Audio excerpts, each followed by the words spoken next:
Break out the tissues, we're about to get nostalgic, sad, and heartbroken all at once. And yes, it's all because of Disney movies. Don't let those smiling stuffed animals or Disney World mascots fool you. These movies are stuffed full of heartbreaking moments, lost dreams, lost family members, and the sad truth about growing up are just a few of the themes that we tackle here today. And one more quick warning, tears will be shed. This video may or may not be sponsored by Kleenex. Okay, it's not. But they could toss us a few bucks, right? For the amount of times their product's gonna be used. Toy Story 3. Why? Why did you have to make Andy grow up? Why did more than half of his toys just disappear? And why did you pull at our heartstrings just minutes into the movie? You probably thought that we were going to mention the ending. Oh yeah, don't worry, that one's coming. But first, we need to talk about the opening scene. After seeing a montage of home videos focused on Andy growing up with his beloved toys, we cut to present day where all of the toys are desperate for a connection. When Woody holds the phone even tighter just from hearing Andy's voice, we can feel the angst, pain, and desire he has just to be loved. At least Rex got picked up for a minute, but the whole gang has literally spent years trapped in the old toy box. At least the squeaky shark got away for a short time before then. Miguel's grandmother Coco doesn't speak for a majority of the movie, but every time that she does, it gives us all the feels. And then, when she starts singing, it's like a river starts flowing down our faces. After years and years of no music in the family, we see Miguel and Coco bridge generations, singing the song Remember Me and showcasing how deep music can run and the connections that it brings. And if the song makes you cry, then things only get worse after it ends. Coco has a touching moment with her daughter, and then she pulls out a poem book with the missing piece of her father's picture. And after Coco opens up, the next time we see her is in the land of the dead, reunited with the family she never forgot. Pretty powerful stuff for a kid's movie. Remember back in 2013 when Frozen first came out, the soundtrack listing had many great song titles. One of the more intriguing ones, Do You Want to Build a Snowman? Yay, a whimsical song about building snowmen and sisters bonding. Yeah, not quite. While the title seems silly and fun, the whole song and visuals with it are not at all. Young Elsa is separated from her sister Anna, and Anna literally spends years asking to build a snowman, desperately clinging to their childhood memories together. Oh yeah, between the endless requests, their parents perish in a shipwreck, so there's that as well. Oh, you've heard enough? Tears forming? Okay, bye. Considering Frankenweenie was about a boy who brings his dog back from the dead, the death of Sparky in the movie was not a surprise, but it was still pretty hard to take. When Victor's impressive baseball hit sends the dog chasing after the ball, you know the impending doom is about to come. You don't need to see the impact to get the gist of the accident, and the movie brilliantly showcases the ball Frankenweenie was holding rolled down to the curb. Victor's heartbroken reaction to the loss of his companion was too much to handle, conjuring feelings of our own pet losses over the years. One of the biggest heroes in all of the Disney films would have to be Bing Bong. He literally sacrificed himself to allow joy and sadness to escape the dreaded memory dump. Bing Bong's death alone is extremely sad, but when you dig deep and view the context of it, the heartbreak only expands. Bing Bong isn't just a memory for Riley now. He is representing the loss of innocence and imagination in childhood. Riley is growing up, and soon more of these memories will begin to fade away. Growing up is something we all struggle with and look back on, making the loss of Bing Bong harder than we all ever imagined. He is just the beginning of childhood memories that will slowly fade from Riley's mind. Without Moana's grandmother Tala, there would have been no journey into the water. The island would have become ravaged by disease and the whole tribe would have likely perished. Tala served as a huge inspiration for Moana, and it was her death which pushed Moana back into the ocean despite her parents forbidding her to do so. Seeing Tala on her deathbed was a tough moment, especially as Moana had to say goodbye to the one person who believed in her and understood her ambitions to explore. As sad as it was, at least we saw her spirit form into a stingray later in the movie. She continued to guide Moana and made their connection even stronger. Big Hero 6 really threw us for a loop when it was released. Not only was one of the main characters a big plastic inflatable, but the movie ditched the traditional Disney death of a parent and switched over to the death of a sibling. And we all just about lost it. Seriously, when Tadashi runs into the burning building, we all knew his fate, but that explosion came out of nowhere. And so did the explosion of our tear ducts. The death scenes and emotions that followed not only became the core of the movie, but expanded into the Big Hero 6 animated series as well. Tadashi's death has been felt for years now, and it doesn't make it any easier going back to this scene. As kids, it was probably common to catch fireflies, watch them glow, and then probably forget about them as they died off in the jar. Well, thanks to the Princess and the Frog, we see them in a different light now. Pun intended. Ray was the heroic firefly from the film who does anything he can to help Princess Tiana, but ends up dying for his troubles when he is literally stepped on. The character had heart, and it was tough to see him go, firefly or not. So the next time you're sitting in your backyard and see a glow, think of Ray and let the tears flow. Don't worry, it'll be dark out. No one's gonna see. Meet the Robinsons may have flown under the radar for several years, but for anyone who's seen it, the film has a lot of emotional parts, including a great montage to the Rob Thomas song Little Wonders, or the scene where Lewis travels through time to watch his mother drop him off at the orphanage. The most heartbreaking moment when the big twist is revealed. The bowler hat guy is revealed to be Goob, Lewis's roommate at the foster care home. After Lewis kept him up all night, his failed baseball game performance literally ruined his life and caused Goob to live out year after year in the orphanage. Thanks to some time travel, Goob's life is changed for the better, and the sad moments become a little more bittersweet. We can all admit that the Cars sequels don't live up to the original in the same way the Toy Story sequels do, but Cars 3 had a lot more touching moments and deeper connection than Cars 2. After Paul Newman's passing, the filmmakers still found a way to include his character in the movie. Even though Doc Hudson perished, a montage and flashback scene revealed that Doc's greatest achievement wasn't racing himself, but coaching Lightning and serving as his mentor. Lightning takes this to heart, viewing all of Doc's newspaper clippings and reflecting back on their time together. Not only do you mourn the character, but you appreciate their relationship in the original Cars even more.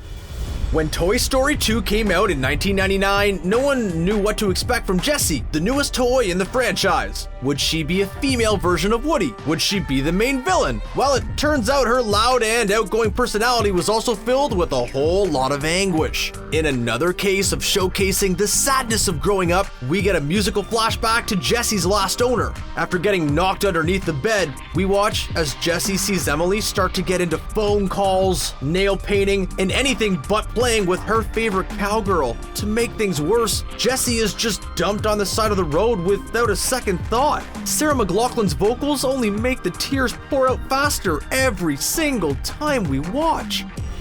As we all prepare for the amazing effects and A-list voice cast in the Lion King remake, let's go back to the one scene we're not ready to see in live action. In the 1994 mega hit, Scar manipulates both Simba and Mufasa as a deadly herd stampedes through the Pride Lands. A few moments later, and Mufasa's lifeless body lays on the dusty trail. Confused, Simba walks up to his father, nudging the lion corpse as we all make our popcorn soggier than ever, and things only get worse. At the point when we're begging the movie to cut away to some Hakuna Matata, we have to watch Simba lie down and sleep next to his fallen father. So yeah, this is the ideal bathroom break moment for the live-action version. Plenty of paper towels will be available to clean up the blubbering mess.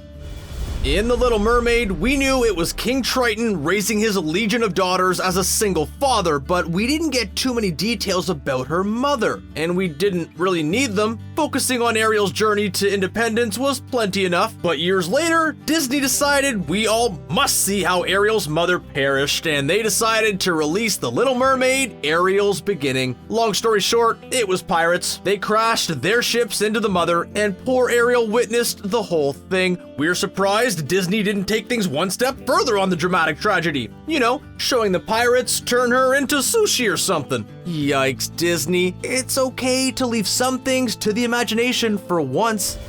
Disney films usually use magic, monsters, or spells to showcase the villain or evil entity in a movie. In The Hunchback of Notre Dame, one of the more heartbreaking scenes was when we saw how cruel ordinary humans can be. When Quasimodo's mask was discovered to be just his regular face, the crowd mobbed together to bash him with fruit, vegetables, and anything else that they could grab. Quasimodo spun around and around, getting pelted with the items, begging for help from Frollo as he looks on without a care in the world. Even though it's just an animation and the citizens aren't real, you can't help but feel sympathetic for Quasi and sick for the way everyone else acts. While we stick to animated movies for a majority of the video, we cannot talk about heartbreaking moments without mentioning the Disney movie Bridge to Terabithia, starring Josh Hutcherson. Long before he signed up for the Hunger Games, his character Jesse goes on a whole different journey as he explores the woods with his neighbor and friend Leslie. One day, Jesse opts to go on a trip with his music teacher, and Leslie explores the woods on her own. The decision proves to be fatal, because out of nowhere, Leslie dies after a rope swing breaks and she falls into a raging river. The revelations and scenes that followed are truly heartbreaking and completely shift the whole theme and feelings of the movie. If you didn't know the source material, then this loss hits you like a punch in the gut.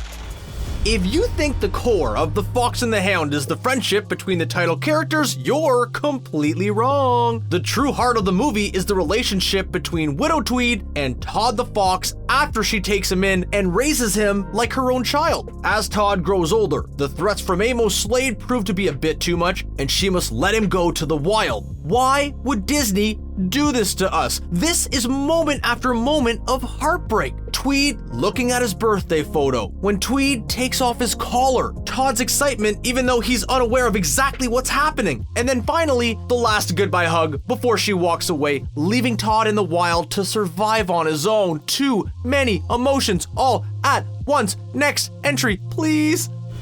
After connecting, learning English, and discovering the colors of the wind, Pocahontas and John Smith's whirlwind romance was finally coming to an end. They say their goodbyes in an emotional way as Pocahontas decides to stay with her tribe. The intimate scene is heartwarming and a far cry from Disney's typical happy ending. The moment is definitely sad, but has been watered down a little bit over the years, mostly due to the sequel, Pocahontas 2: Journey to a New World, where she falls in love with another John after Smith's presumed death. When Smith does return, she still chooses John Rolfe, making their breakup in the first film even more permanent and hopeless. Many Disney films don't take long to pull at heartstrings. Just look at Pixar's Finding Nemo. You want death? You got it. In this case, it's in the form of hundreds of baby fish eggs, all consumed by a downright evil barracuda. Over 400 eggs, and one clownfish later, Marlin is left with a single damaged egg and no wife to raise their son with. The drastic event was needed to help set up Marlin's anxiety, but wow, it is really heartbreaking to watch. The movie cuts away pretty quick, so we don't actually have to see the image of the barracuda devouring hundreds of eggs, but they were able to get their point across pretty convincingly. Rest in peace, all 200 Marlin Juniors. Remember when the first Toy Story was just simply about some toys coming alive and going on an adventure? Well, that's pretty much changed forever. Toy Story 3 dove deep into growing up, finding your purpose, and moving on to new stages in life. And no matter how many times we watch it, seeing Andy leave his toys behind for college just gets sadder and sadder. Andy plays with his toys one last time, and all it takes is a glimpse in the rearview mirror to get the tears flowing. Why couldn't they just make a silly sequel with Buzz in space or something? Each new sequel just builds and builds on the sadness, and yeah, we're looking at you too, Toy Story 4. Disney has made us cry over toys, clownfish, cars, and fireflies. And back in 2001, it made us cry over monsters. The connection between Sully and Boo was truly something special. Both came from different worlds, but found a way to bond even though there were a ton of verbal barriers. And then came the moment where Sully had to say goodbye. Much like Todd the Fox, Boo was pretty unaware of events transpiring, desperately trying to get her kitty to come and play with toys with her. Sully finally leaves, and the most heartbreaking moment comes when Boo opens her door to reveal an ordinary closet. No monster on the other side. Hopefully the new Monsters at Work show can bring Boo back in some form.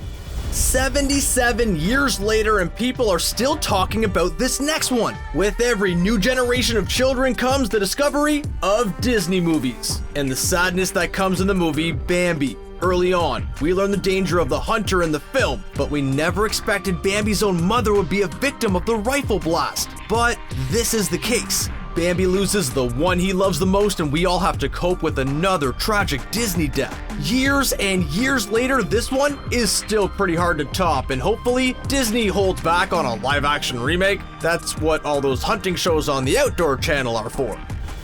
The dwarves really had it made when Snow White arrived and pretty much took over their home. She cleaned, she cooked, she even provided dances for the guys. But right as they were living the life of luxury, everything came crashing down. Snow White took a bite of that apple and fell into a slumber. Even though we all knew the prince would be on his way, it's still hard to see all 7 dwarves mourning the apple coma our OG princess is in. You know it's sad when even the hard-edged Grumpy loses it, crying even more than all the others. Thankfully, they built her a glass casket, or else Snow White may have been buried alive after they presumed she was dead. Of course, if she was actually dead, that glass casket would have showcased a rotting Snow White over time. Yeesh. The Phil Collins Tarzan soundtrack was a masterpiece, filled with emotional and moving songs. The reprise of You'll Be in My Heart was paired with a scene where Tarzan says goodbye to his adopted gorilla mama, and the whole bonding moment showcased that family is far more than blood. Even though we all know he's human, it's hard to see Tarzan fully dressed in clothes, and the look on Kala's face represents all our feelings. Thankfully, Tarzan decides to stay in his jungle home, but the coming of age moment is still hard to watch, no matter how many times we see it. Introducing a new chapter deep into a franchise is pretty tough to do, but Cars 3 manages to have us all rooting for Cruz and her journey into racing. When Lightning McQueen doesn't understand her story, we get treated to an emotional and deep scene, making us even forget we're watching Talking Cars altogether. Cruz talks about being inspired by Lightning and overcoming obstacles he'd never had to worry about. The speech helps us connect to Cruz, and the whole thing can fit into so many different metaphors for overcoming obstacles in one's life and using the determination to get there. If only the story of Cars 3 was introduced before Cars 2, then maybe the film would have been an even bigger hit. Disney loves to pull at our heartstrings right at the opening gate, and no movie does this more than Pixar's Up. While many of their films have focused on growing and leaving childhood behind, Up takes things one step further by showcasing growing older, living out your full life, and leaving your companion behind. Before seeing Up, we had no clue who Ellie and Carl were, but in just a matter of minutes, we see them get married, buy a house, renovate the house, connect together, grieve together, and eventually grow old together. They define the phrase couple goals, and we can all feel the loss of Ellie in those moments. Seriously, just the opening scenes could have been released as a short film, and we'd still be raving about it today. Okay, time to take a deep breath. If you're at home, go shower. If you're at work, sneak some tissues. If you're at school, go splash some water on your face. That was just too emotional. Once again, why? Disney, why? We know that there are some we missed, so let us know in the comments. Share the video to see if you can make others cry, and don't forget to subscribe to ScreenRant for more great content. Thanks for watching.